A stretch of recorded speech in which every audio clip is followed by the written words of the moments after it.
কিন্তু স্যার আমি কিন্তু স্যার আন্দোলনে ছিলাম না স্যার। নিজের জান বাঁচানো ফরজ। তুমি কোথায় ছিলে? হ্যালো। আসসালামু আলাইকুম। স্যার ভালো আছেন? স্যার চিনতে পারছেন আমাকে? বলো। চিনতে পারছেন আমাকে? হ্যাঁ, চিনছি। স্যার মেঘলা। বুঝছি। ও আচ্ছা, চিনতে পারছেন। ভালো আছেন স্যার? স্যার নেট মনে প্রবলেম, কথা বুঝতেছি না আপনার। নেটের তো প্রবলেম সবাই জানে। জি জি জি জি, এর জন্য তো কথা বুঝতে আসতেছে না আপনার। আমি তো তোমার কথা শুনতেছি। কিন্তু আপনার কথাগুলো কেটে কেটে আসতেছে। এটা নেটের প্রবলেম।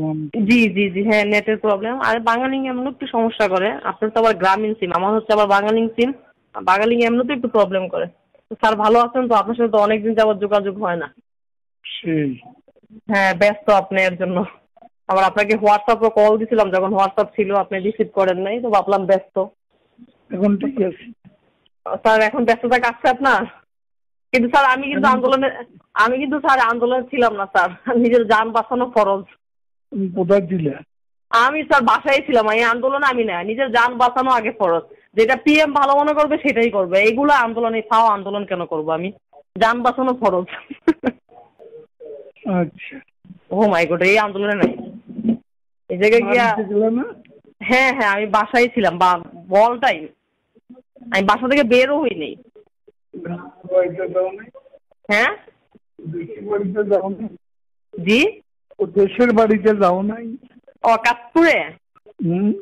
হ্যাঁ দেশের বাড়ি থেকে 2-3 দিন ছিলাম, এর ভিতরে তো কারফিউ। 2-3 দিন ছিলাম। কাশপুর তো খুব কঠিন।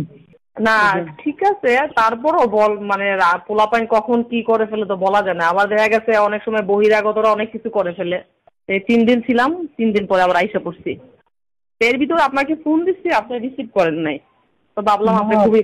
এখন তো আর এখন তো আমার হোয়াটসঅ্যাপ নেই। এখন তো আমার হোয়াটসঅ্যাপ নেই। এর জন্য তো ফোন দিতে পারি।